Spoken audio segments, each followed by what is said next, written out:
Welcome to the fifth lesson. So in the previous lesson, we introduced quantitative research and examined its emphasis on measurement, operationalization, and the statistical analysis of relationships between variables. We also discussed the importance of transforming abstract concepts into measurable variables.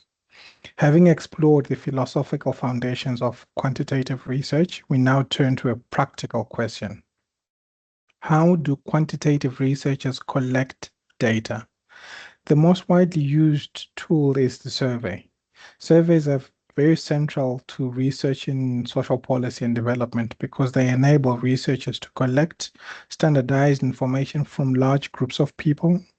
Governments rely on surveys to estimate poverty, monitor unemployment, assess educational attainment, evaluate health programs, and understand living conditions across various populations.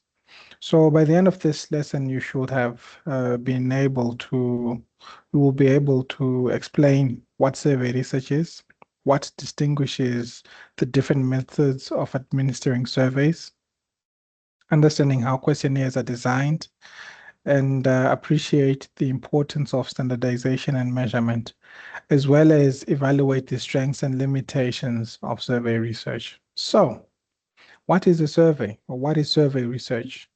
Survey research is the principal method of data collection in quantitative research. The survey involves collecting information from a sample, or in some cases, an entire population using a structured questionnaire. Unlike qualitative interviews, surveys ask every participant essentially the same questions in order, which is in an order that's the same and in the same way.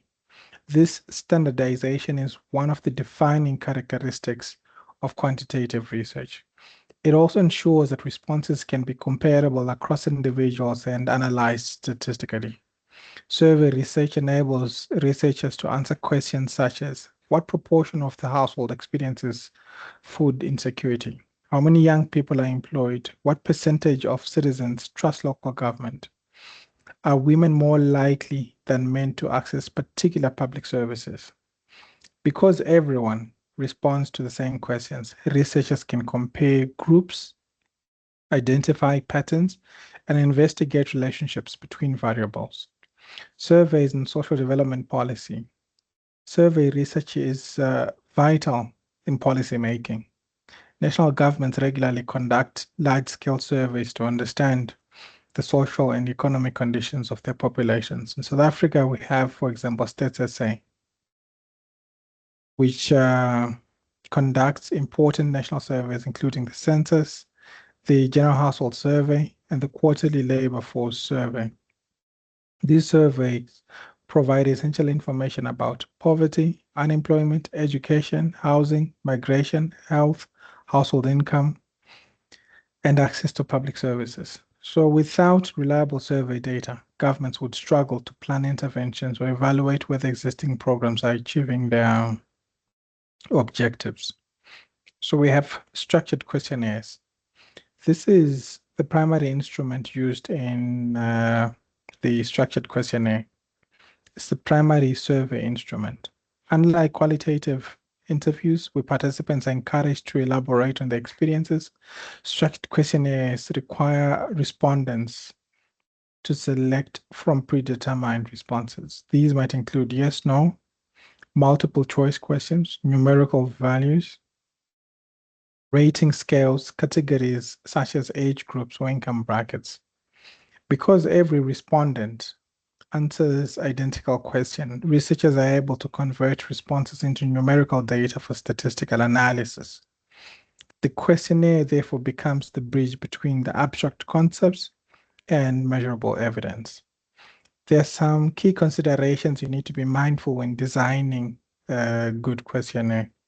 Poorly designed questionnaires produce unreliable data, regardless of how sophisticated the statistical analysis may be.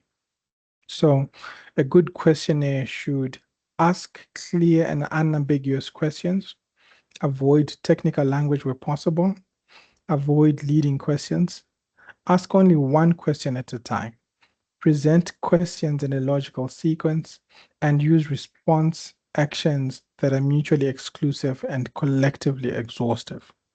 Consider the following question. Do you think local government is inefficient and corrupt? Give it a thought. This is a poor survey question because it combines two separate issues, efficiency and corruption, and assumes a negative point. A better approach would be to ask two separate questions using neutral language. For example, how satisfied are you with the efficiency of your local municipality? And to what extent